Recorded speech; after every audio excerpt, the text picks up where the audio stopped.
Hi, Janice. Good morning. Today, why don't we talk about what is Michael Jackson's estate worth? So, he's in the headlines, but let's stay away from some of the more controversial Thank topics. you. Thank you. And we're just going to talk about what is his estate worth. So the King of Pop died in 2009, but even deceased, I don't know if you knew this, he is still one of the highest earning celebrities for the past 10 years. Yeah. Isn't that fascinating how that works? So cool. With his name in headlines recently for various reasons, Yes. let's answer some questions about his net worth, how much his estate earns, which is a little different from what his net worth is, and who benefits. And the reason why I want to talk about this is because it might help people decide what they think of who to believe, basically. Right. Right. Like, yeah. What's the real story here? Right. So just quick, before we jump into the Michael Jackson stuff, pop, trivia quiz, Janice. Do you know Okay. who is the highest, who is the highest earning deceased person of all time? I think this is still valid. That's a great question. I have a couple of ideas. You get some baseball players and some, I don't know the answer. So the image is based on whose persona or whose image or whose likeness is being used even after death, right? Okay. Yeah. So I think Michael Jackson might actually be the winner now. I'm not sure if this is See, the and correct. that's what I was thinking because, I mean, it's Michael Jackson. They still have shows every day of the Michael Jackson shows. And Yeah. yeah. So a lot of people guess Elvis, right? Okay. Yeah. And that's a very strong guess. I think he's top three. But the answer is, and again, somebody fact check me on this. I don't know if this is still the true answer, but Yeah. Drum roll. ready? Yeah. Albert Einstein. Wow. Interesting. Because there's all these kids junk, like books and toys that are Yes. called Little Einsteins or Make Your Kid Einstein. Oh, you're right. Yeah, The name, Yeah. the right of publicity, the name, the trademarks. Wow. So Interesting. just, vaguely interesting. I think that's interesting because I would never have thought that. Yeah. It was a cool little tidbit to learn for me as well. Okay, so let's jump into the first question that people ask about Michael Jackson's money. What is Michael Jackson's estate worth? And when I answer this, we're talking about the assets versus what it's earning on an ongoing basis, because Michael Jackson's estate is definitely earning on an ongoing basis, which we'll talk about in a little bit. So, do you want to jump in a little bit on maybe how the IRS started off valuing Michael's estate? Yeah, so that was interesting to read is that in 2013, they said that the estate's total value was 1.3 billion. Like as in B, like I don't know that I can count that high. I mean, we've already learned from previous podcasts that counting isn't my thing, but that's a lot. It said that his likeliness that was worth 434 million. I mean, that's those numbers are astounding. That's 2013. Right. So the reason the IRS is involved in this is because Michael Jackson obviously was wealthy enough to qualify for the estate tax. Yes. And part of that is the IRS and the estate sort of negotiating and jostling and trying to figure out what some things are worth, because bank accounts, stocks, that's easy, right? You just go click on the stock ticker or the bank balance and you know what the number is. But for things like what is Michael's image worth, that's subject to a lot of debate, and there can be a lot of pull and tug on that. So the IRS was arguing Michael Jackson's image as of 2013 is worth 343 million. I think they do a calculation to bring it down to present dollar values. Whereas the estate was arguing that his image is worth $2,000. Yeah. So that's interesting. Yeah. That's a little bit of a change. I mean, clearly it was that so they could not get out of the estate taxes. That doesn't sound like a good word, but I mean, you clearly would pay a lot less, if anything, if it's 2,000 versus, millions. It sounds like both sides were staking out extreme positions to sort of end up in the middle somewhere. In right? the middle, yeah, absolutely. And we'll talk about later when we talk about the amount that Michael Jackson's estate has been earning. I mean, it looks like the IRS was a little more on the ball than the estate was in terms of seeing what Clearly, the image could earn. Yeah. Exactly. Yeah. Well, they have a lot of professionals on their side with how to evaluate these. So again, just to summarize, what is Michael Jackson's estate worth? The IRS had it pegged at $1.3 billion. And when people think estate, I'm sure a lot of folks wonder, what is Neverland worth? Janice, can you quickly summarize for anyone who doesn't know, what is Neverland? So, well, that's like his compound. Is that a good word? Where he lived, right. And it was a compound, and it was almost like a miniature Disney World. It was a compound. It's 2,700 acres. Bought it for $17 million in 1988. It's a huge number for 1988. At one point, it was listed for $100 million. I think currently it's listed for around $31 million. I wonder why it's falling in value. I thought we weren't talking about that. Anyway, go on, carrying on, moving along. We're digressing, but that's, but still $17 million in 1988. I could see that's a big number. All right. So there we are on estate's worth. Now let's talk about who is Michael Jackson's estate. And what I mean by that is, who benefits? I think, what is that Latin phrase? Cui bono? Who benefits? Who gets the money? Exactly. So Michael Jackson did his estate planning, and he had a Michael Jackson Family Trust. And with like a lot of celebrities, I was actually surprised to learn this. Like a lot of celebrities, they published. They didn't have any legal obligation to, but they published the trust document and probate documents and the death certificate. So that's all public record. So the trustees are a family attorney and a music executive. So just folks, I guess, who would do the best job of protecting legal interests, as well as understanding how to maximize the value of his music industry assets, right? I do believe, this is a side note, that they've had some conflicts with the Jackson family in the past, but they're still there and they're earning a lot of money, so they're at least doing something right. Absolutely. And we've talked about co-trustees. You talk about trustees and guardians and stuff in your book. Yep. And we've talked before about, co-trustees. It could be a little bit conflicting, but your book has a lot of that information in it if you're setting up your estate plan. Right. My book is How Probate Works, bestseller on Amazon. Check it out. It will help you understand the framework for a lot of this and your own estate planning if you're interested. So who actually gets the money? So here's how it goes. 50% goes to Michael Jackson's mom during her lifetime. And then the other 50% is divided in equal thirds for for Michael's 3 kids. I actually don't remember their names. I know one's Paris, one is Prince. I think one's Michael Jr. Remember. Yeah. There you go. You did remember. I didn't remember. So let me just dive into those two halves. So the half that goes to his mom, that means that the income thrown off by that, I guess, $500 million, right, goes to mom during her lifetime. But then when she dies, the principal, meaning the underlying $500 million, goes to the 3 kids. So in essence, they get the bulk of the principal, but mom gets a big chunk of income, which we'll do the math in a second, adds up to quite a bit. So she's comfortable. Yes. Oh, yes. Yes. None of them will hurt. No. So the 3 kids... I hope I'm not going too fast. I'm just trying to draw a parallel to how, regular folks like us do our wills. The 3 kids, they get income starting when they turn 21, meaning, so they each get a third of 500,000, which is what, 500 million, which is 170 million. Wow. Yeah. Right. Starting when they turn 21, but then they each get a third of their principal, which I guess would be roughly a shade under 600 million. Wow. When they turn 30, 35, and 40. And this is super normal. When you do your will, Janice, or when I do my will for my kids. Yes. You don't say, if my spouse and I are both deceased, then my kid gets everything. You can't do that. You can't give everything to a minor. And you don't want to give everything to an 18-year-old. You do not want to give everything to an 18-year-old. I've read recently, or I've heard recently, that brain science has been showing recently that your frontal cortex, or some part of your brain, isn't even fully developed until you're 25. Oh, I totally agree with that. Right? I mean, I'm in my late 30s and I think it's still growing. I think I'm still trying to learn how this works, but definitely at 18, you have kids, you hand them a few dollars to go into the store to buy some gum.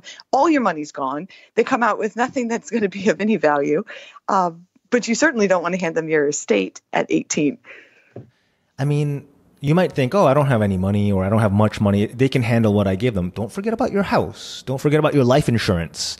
In Manhattan, it's not uncommon to have a $2 million life insurance policy. It's fairly cheap, actually, if you get term. So you could be, if you have two kids, they could each be getting $1 million at 18 if you don't set it up properly. And a lot of folks, so Michael did 30, 35, 40. A lot of people do 25, 30, 35, but just that sort of 3-tier payout is very, very common. Yes. And it makes sense. Like I said, in late 30s, I would be thankful to not have received everything at 18 and have it gone. And at this point in my life to say, you know what, next year I receive the rest of the principal. You're at a different point in your life. Yep. Maybe it's time, you buy something different.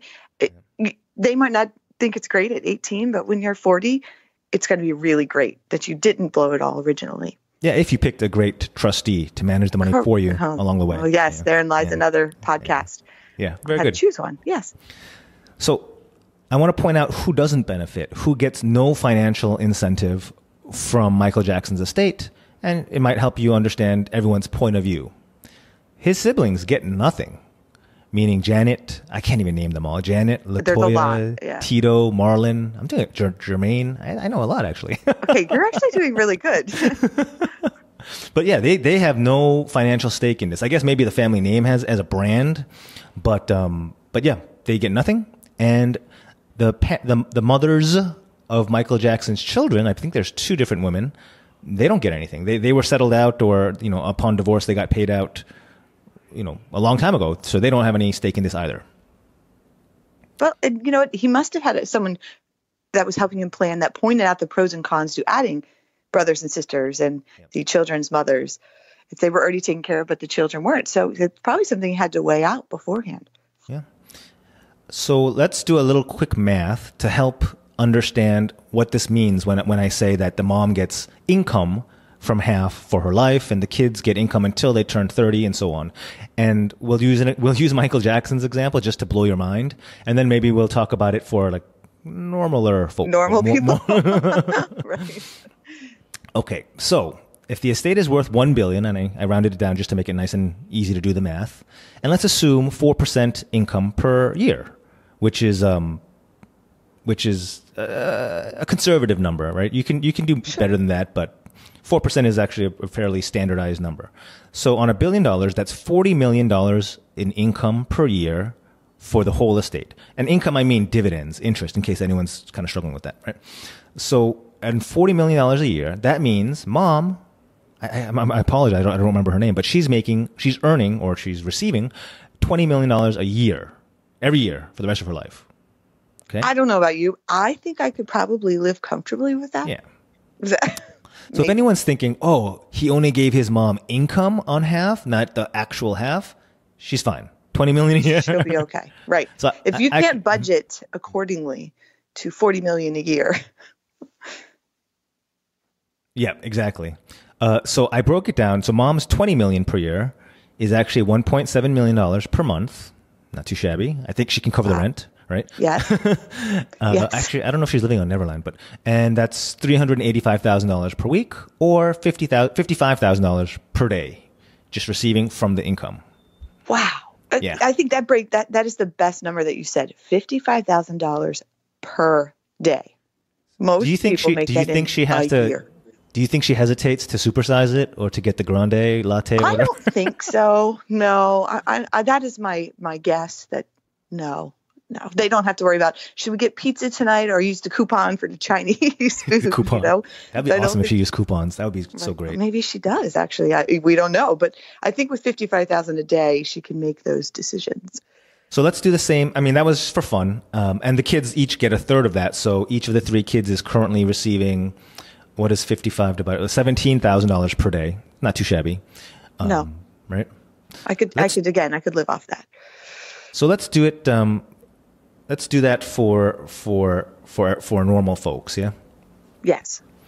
If you're leaving behind an insurance policy of, let's say, $2 million, let's do $1 million, which ballpark, if you're in good health, if you got it early enough, is less than $100 a month, maybe even less than 50, depending on how well you do. So this is not necessarily a rich person's thing. This is doable. Right. That's a normal insurance policy, $500,000 to $1 million. Yeah.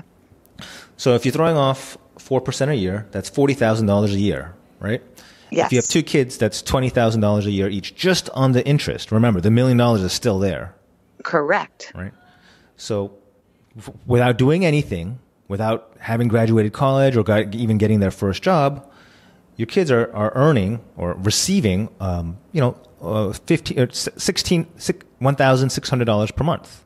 Right. That's better than most Social Security checks, right? Absolutely. Absolutely. You could definitely do some. That'd be fantastic. So if you're doing your will and you're thinking, oh, I want my kids to have full access to the $1 million insurance policy when they're 20. What if they want to do a startup? Or you know what? They'll be fine with getting. It's a great jumping off point to know that you are starting off with $1,000 or $1,500 per month baseline. That's tax free. Wait, is that tax free? No, there's tax on that. But yeah, you're starting off on $1,500 per month. Yeah. So okay, moving on. We've belabored the math on that. So let's talk about how does Michael Jackson's estate make money? Because it makes a lot of money. Yes. This is the number that boggled my mind. Since 2019, so over the past 10 years, the estate, with Michael never stepping on a stage or performing even once, has earned $2.1 billion. Wow. That is astounding. So since he passed, 2.1 billion.